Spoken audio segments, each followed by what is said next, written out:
CA और NRC के खिलाफ प्रदर्शन करने के लिए शनिवार की रात दिल्ली के जाफराबाद मेट्रो स्टेशन के करीब अचानक प्रदर्शनकारी इकट्ठा हो गए, जमा हो गए, जिससे वहां की एक मुख्य सड़क बाधित हो गई। मेट्रो स्टेशन के पास जमा होकर प्रदर्शन करने वाले लोगों में ज्यादातर महिलाएं थी। प्रदर्शनकारियों को हटाने के लिए पुलिस ने हल्का बल प्रयोग भी किया। बावजूद प्रदर्शनकारी डटे रहे। प्रदर्शनकारियों का कहना है कि वो तब तक प्रदर्शन करते रहेंगे जब तक कि केंद्र सरकार सीए को रद्द नहीं कर देती। ये रिपोर्ट आप देखें।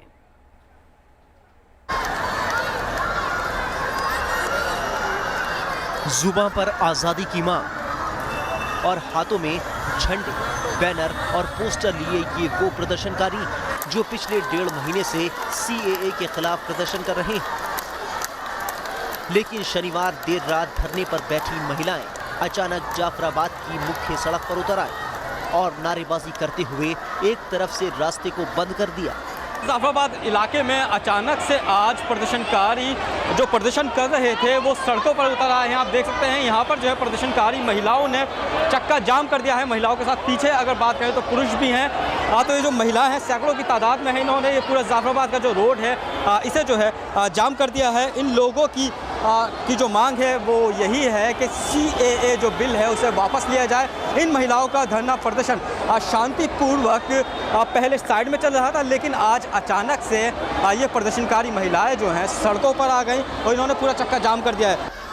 शनिवार रात अचानक दिल्ली के जाफराबाद मेट्रो स्टेशन के नीचे प्रदर्शनकारी जमा होने लगे और देखते ही देखते उनकी संख्या इतनी बढ़ गई कि इलाके में यातायात बाधित हो गया। हालांकि सड़क को खाली कराने के लिए पुलिस प्रदर्शनकारियों से बात करने की कोशिश करती रही, लेकिन देर रात तक जाफराबाद में अफरा तफरी का माहौल बना रहा। शनिवार का दिन है, आधी रात का वक्त है और जाफराबाद मेट्रो स्टेशन के नीचे इस वक्त हम लोग मौजूद हैं, जहां पर सीए और एनआरसी को लेकर जो लगातार धरना प्रदर्शन चल रहा था वो अब महिलाएं, पुरुष सड़कों पर उतर आए हैं।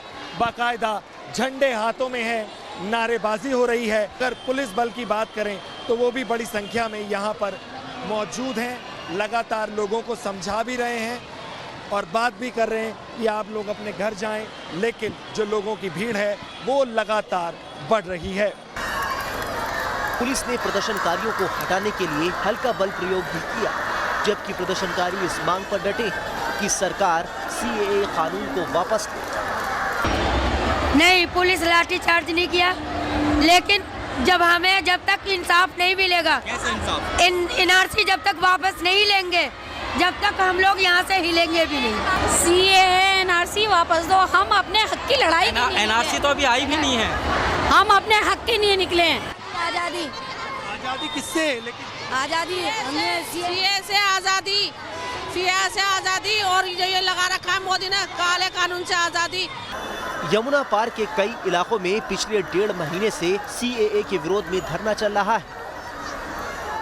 यहां तक कि पिछले साल दिसंबर महीने में जाफराबाद और सीलमपुर में सीएए को लेकर हिंसक प्रदर्शन तक हुए थे।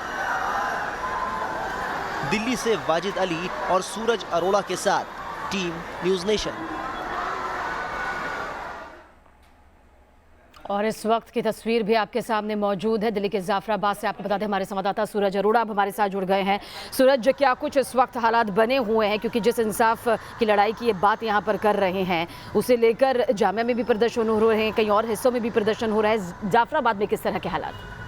सबीना, प्रदर्शन यहाँ का चंद दिनों पहले जब हिंसा हुई थी तो सड़क किनारे तब से लेकर अब तक लगातार जो धरना स्थल है, जो प्रदर्शनकारी वहां पर मौजूद रहे हैं, लेकिन अब शनिवार देर रात वो जाफराबाद मेट्रो स्टेशन के ठीक नीचे वाली जो सड़क है वहां पर आकर जमा हुए हैं। हालात इस वक्त अगर बात करें तो तनावपूर्ण है। लगातार रात को भी जो प्रशासन के लोग हैं वो मनाने की कोशिश करते रहे, लेकिन धीरे धीरे बड़ी संख्या में प्रदर्शनकारी यहाँ जुटते रहे। जो कहें छोटे छोटे जो झुंड हैं वो इस ओर आते रहे, इकट्ठा होते रहे और अब बाकायदा जो लाउड स्पीकर है, टेबल है, एक छोटा कहें एक मंच बना दिया गया है और जो पुरुष हैं वो भी बड़ी संख्या में मौजूद हैं, महिलाएं हैं। अभी चंद मिनटों की अगर पहले की अगर मैं बात करूं, यहाँ पर दिखाई दे रहा था। कुछ हालात ऐसे बन रहे थे कि कार्रवाई जो है वो होने ही वाली है किसी भी वक्त। ठीक उसी दौरान फिर महिलाओं को जो है वो पीछे की तरफ कर दिया गया, यानी कि प्रशासन की, पुलिस के जो लोग हैं उनके सामने कर दिया गया। और इस वक्त की तस्वीर वैसी ही है, एक तरफ प्रदर्शनकारी डटे हैं, महिलाएं आगे बैठी हैं, और दूसरी तरफ जो भारी पुलिस बल है वो तैनात हो रहा है। और पुलिस बल लगातार बढ़ रहा है, बड़ी संख्या में जो पुलिस है, जो पैरामिलिट्री के जो फोर्स है, वो यहाँ पर उनकी भीड़ लगातार बढ़ती चली जा रही है। तो हालात कहा जा सकता है कि इस वक्त तनावपूर्ण है। जी सर। बिल्कुल सूरज, अंदाजा लगाया जा सकता है आपकी बातों से कि किस तरह से हालात तनावपूर्ण बने हुए हैं। क्या यातायात को लेकर कुछ बाधा सामने आ रही है, जैसे कि खबर सामने आई थी और पहले भी आप अपडेट दे चुके हैं? सबीना, एक सड़क जो है वो बंद हुई है, लेकिन ठीक उसके साथ वाली दूसरी सड़क काफी कंजेस्टेड इलाका है। जाम यहाँ अमूमन पहले जाम की स्थिति रहती है, और इस वक्त ठीक है अभी दिन चढ़ा नहीं है, हल्का हल्का ट्रैफिक पे इक्का दुक्का जो गाड़ियां आ रही हैं वो आ जा रही हैं, लेकिन आगे इससे क्या होगा इसका फिलहाल अंदाजा लगाया जा सकता है। लेकिन जैसा कि मैंने अभी जिक्र आपसे किया था कि जो पुलिस बल है वो लगातार उनकी संख्या बढ़ रही है, तो मैं आपको बता दूं कि उसकी बहुत बड़ी संख्या बढ़ रही है लगातार। इस वक्त मैं जो सड़क पर दूर तक अगर नजर डालें तो दिल्ली पुलिस पैरामिलिट्री के जो फोर्स है वो दिखाई दे रही है। सूरज, आप हालात पर नजर बनाए रखिएगा, लगातार आपसे अपडेट लेते रहेंगे। तो हमारे संवाददाता सूरज हमें पूरी डिटेल के साथ बता रहे हैं कि जाफराबाद में इस वक्त हालात किस तरह से बने हुए हैं, किस तरह से सुरक्षा के इंतजाम भी किए गए हैं और किस तरह से प्रदर्शन को लेकर ये पूरी स्थिति यहाँ पर सामने आ रही है। और तस्वीरें भी लगातार हम आप तक पहुँचा रहे हैं, क्योंकि सीए के खिलाफ एक बार फिर से ये चिंगारी सुलगती हुई नजर आ रही है। जाफराबाद को शाहीन बाग क्या बनाने की तैयारी है, सवाल यही यहाँ पर खड़ा हो रहा है।